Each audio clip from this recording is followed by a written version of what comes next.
welcome to interesting episode of Marky Plays Wargames. We'll call this the Drunken Wargamer. Got myself here JD and Coke. Now, I'm going to talk to you about a lot of things actually. I'm going to talk to you about Age of Sigmar. I'm going to talk to you about Dungeon Saga. I'm going to talk to you even about Kings of War. And so, first thing out of those three that I think that I'm going to talk to you about is Kings of War. Now, Mantic have released their second edition Kings of War rules on their website. Mantic are always they always like giving rules away so that you can use whatever you have in order to play their games. Go check it out, manticgames.com. Get the Kings of War second edition rules. It's a little bit tighter than the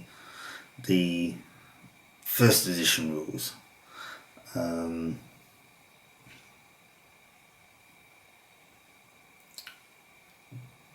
I like it,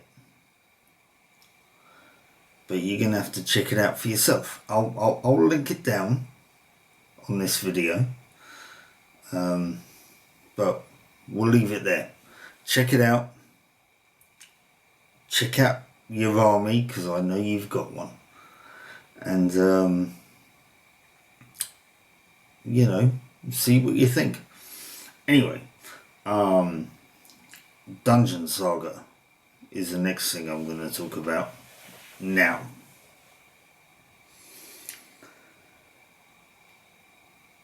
What can I say about Dungeon Saga? I am going to have to take a sip.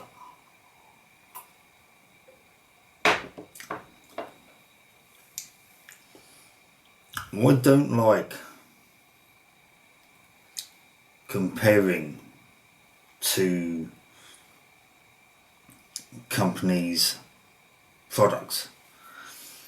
The thing is that what got me into this, what got me into the board game, what got me into the war game, what got me into the roleplay game actually was Warhammer Quest. And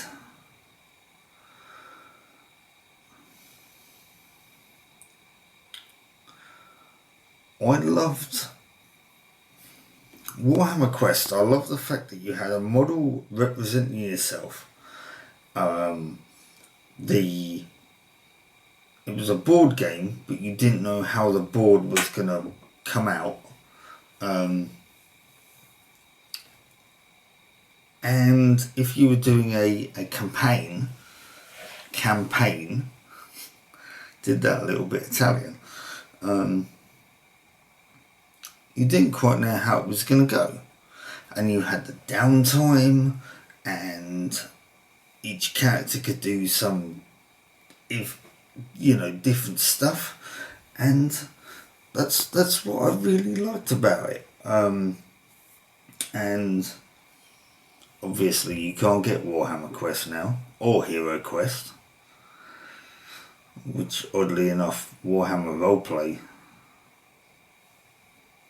put on Advanced Hero Quest, and then it became Warhammer Quest. Anyway, it's neither here nor there. I am seeing Dungeon Saga as is a spiritual successor to Warhammer Quest, and obviously I'm yet to get my hands on a copy of it. I'd love to.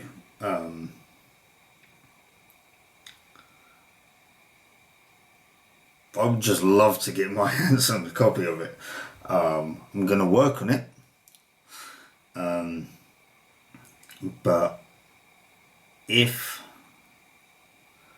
it has the effect on me as Warhammer Quest did, which is what got me into all this in the first place, and I'm guessing it will, based on what I've seen and how it works. Mantic are onto a winner, and it's that I think that they're going to have to stick by. Now, the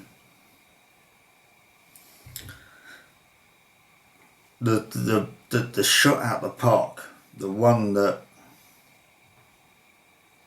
everybody doesn't want to talk about, Age of Sigmar.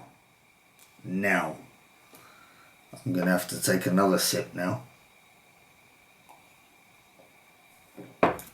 So many people have issues with this. I don't know why. Okay, yeah, people that play Warhammer 8th, are going to have issues with this. And I can see why. But people that play Warhammer 8th can still play Warhammer 8th. Why can they not just see this as a new game? Okay, yeah, it still has the Warhammer title, but why can they not see this as a new game? Warhammer 8 still works. You still get your books, you still get your models. So still play Warhammer 8th. Nobody's stopping you. However, there's this new game that's come out called Warhammer Age of Sigmar.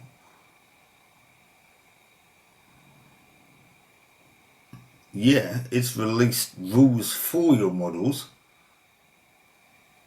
Doesn't mean to say you have to use them. So why don't you keep playing Warhammer 8th, you naysayers?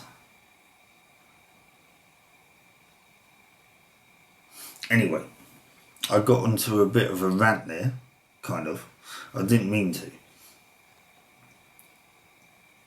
I don't even know why I've got my laptop open here. I don't need to.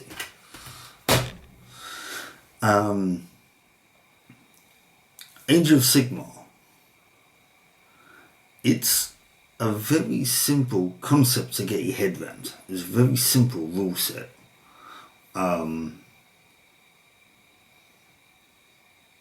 There's been a couple of people on various forums that have kind of put up an idea of applying the Age of Sigmar rule set to Warhammer 40,000.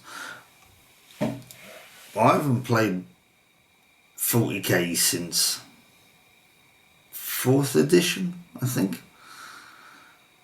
I've lost track, quite frankly. I don't have a 40k army anymore anyway. It got silly and I lost interest. I carried on liking fantasy, and unfortunately due to financial issues I had to sell my fantasy army. Skaven, I'm a Skaven boy, you know. Who doesn't like multinational underground rats that kind of do the dwarves' jobs better than the dwarves do? What can I say? Anyway, this isn't what we're talking about. We're talking about Age of Sigmar, and it is a simple rule set.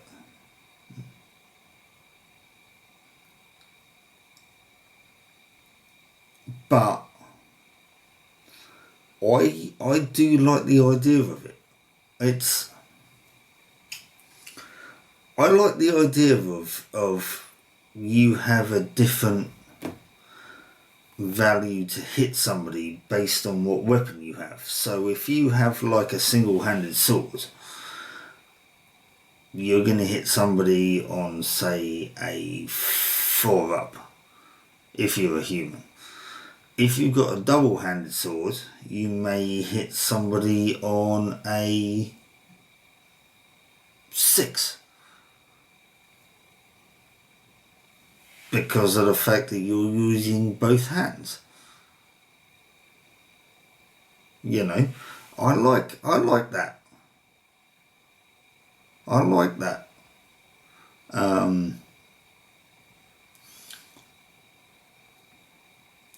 I like the fact that it's not based on the actual person that's using it. It is based on the weapon that's being used, which I think is, it's not something that Games Workshop have actually implemented before, but I actually think it is a good idea. I'm stuttering, so obviously, you know, I haven't had enough whiskey. But I do think for skirmish game, and before you say it, yes, I know there's a lot of here or there issues about that. For skirmish game, I think it's a damn good idea.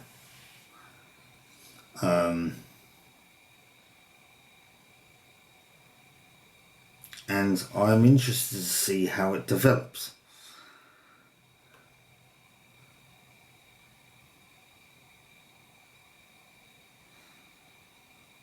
Quite frankly, I would like to see an expansion for Age of Sigmar that is essentially a Necromunda of Warhammer Fantasy. And before anybody tries to say it, oh well, that's Mordheim. No, it's not. I'd love to see a Mordheim of Age of Sigmar as well. But I'd also like to see a Necromunda of it as well.